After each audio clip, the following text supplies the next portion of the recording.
an infinite problem. With the emphasis on behavior, gesture, language, words, stimulus, and reward,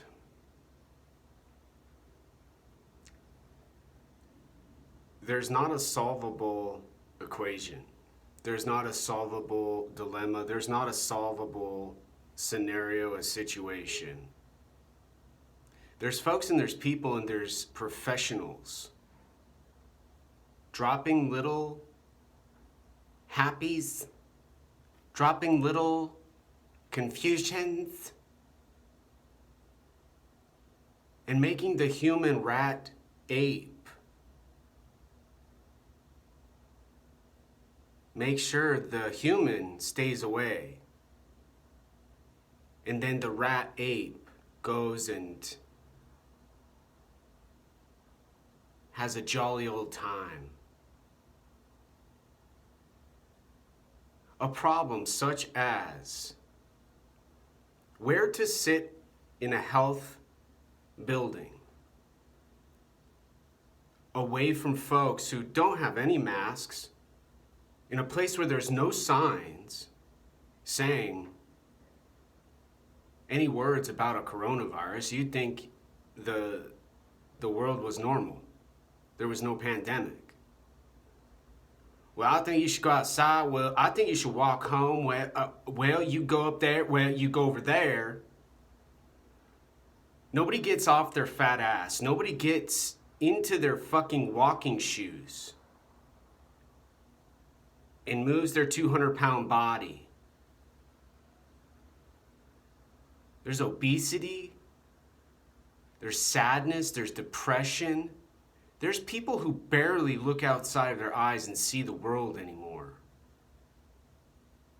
These folks, these geniuses are treating as their patients, their clients.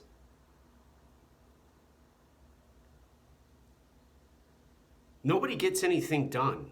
People get their medicine, people get their smiles, people get their cheers, and then they go home and they go to bed, and then they go do the same thing again tomorrow.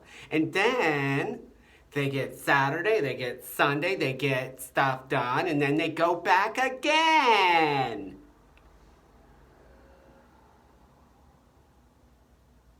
Probably to keep people from getting sick of their stimulus and to make their reward still beneficial.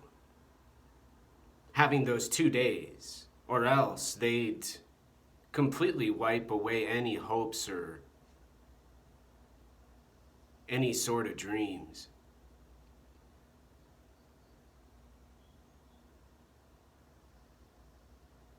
An infinite problem staring at two women blocking a door.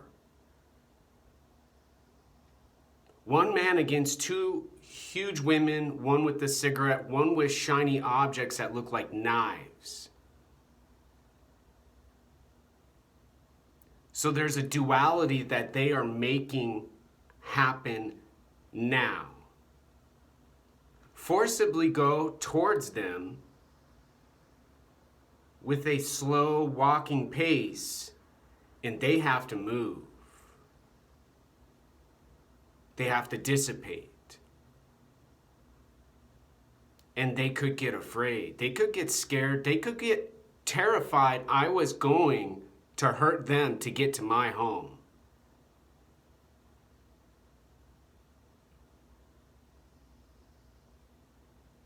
People who know what's going on.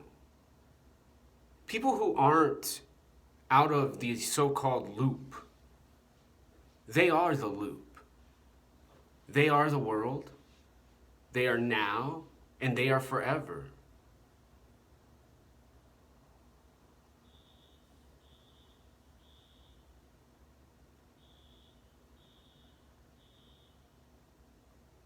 Dying would be pleasurable right now.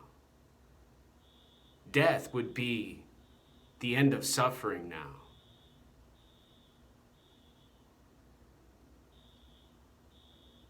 Making problems with no solutions and causing complexity with simple tasks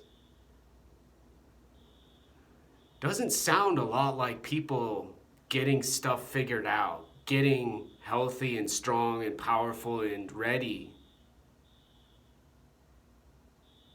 to be free.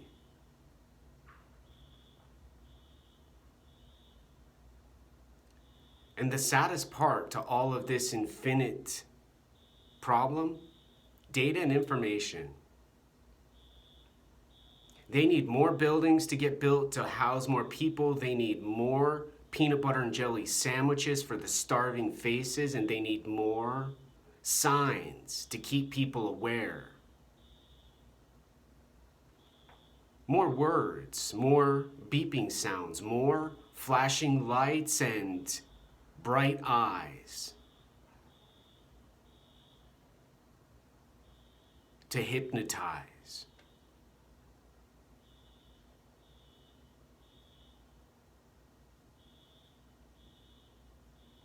For the prevention of problems they say could occur without these kinds of restrictions and control mechanisms and this system with all of these processes to make people not mentally unhealthy.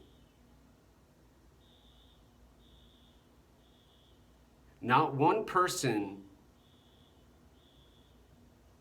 in 12 years stranded in this system has talked about the brain.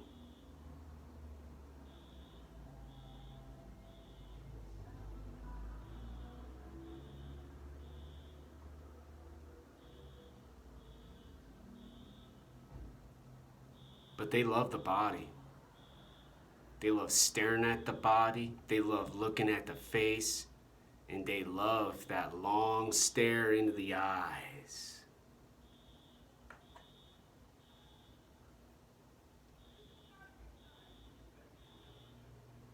Brain doesn't matter in so many words.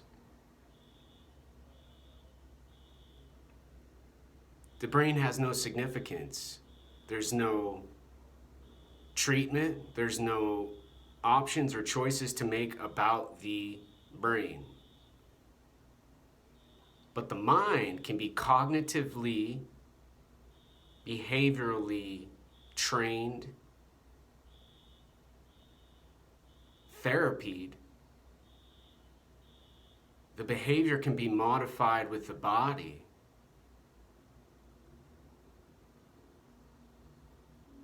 And both can be restricted and denied freedom.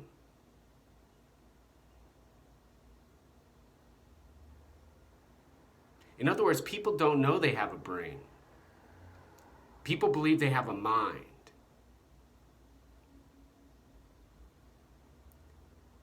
And similar to slaves, they didn't believe they had a freedom with their brain, body, mind. They had people doing the same techniques and the same strategies and the same tactics to keep them from a good life. Keeping the brain from a person has less to do with health and more to do with insanity, abuse, and violence.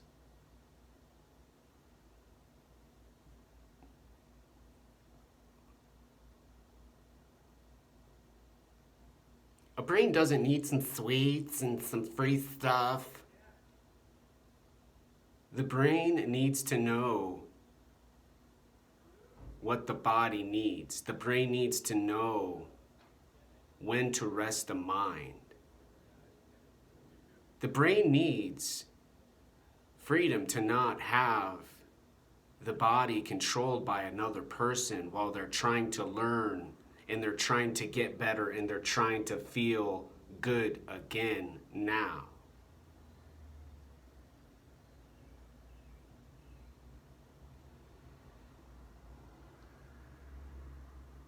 People and folks can keep their world. the last place on earth that really had any sort of freedom has now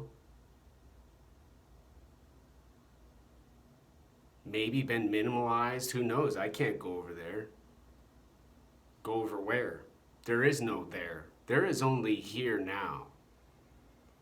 A San Francisco, California, Oregon planet called 3 states and technology everywhere. The lucky few are friends with each other and they work at coffee shops and they're bartenders and they're restaurant workers and they're office folks and people.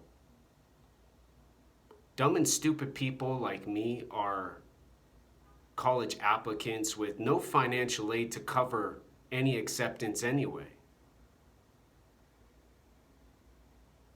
2, unprepared with an undergraduate degree not in the sciences. And simply there's no possibility to get those classes taken. They want what that social worker, mental health worker, that professional, that knowing woman at the door blocking it.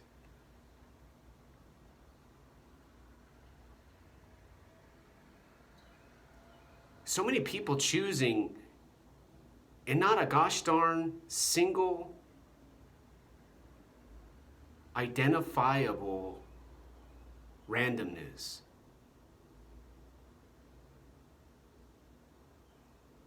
It's as if the world has turned into this Star Wars Lego fiasco. All for the sake of humanity, community, society, world. These used to be respected words, and now they're what people use against other people.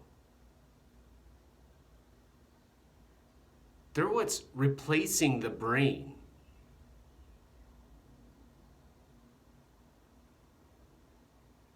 Making words like behavior and modification and therapy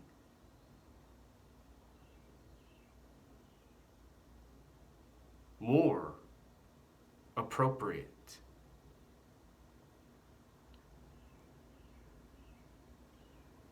So, I give the world my hands, take them, lock them, keep them.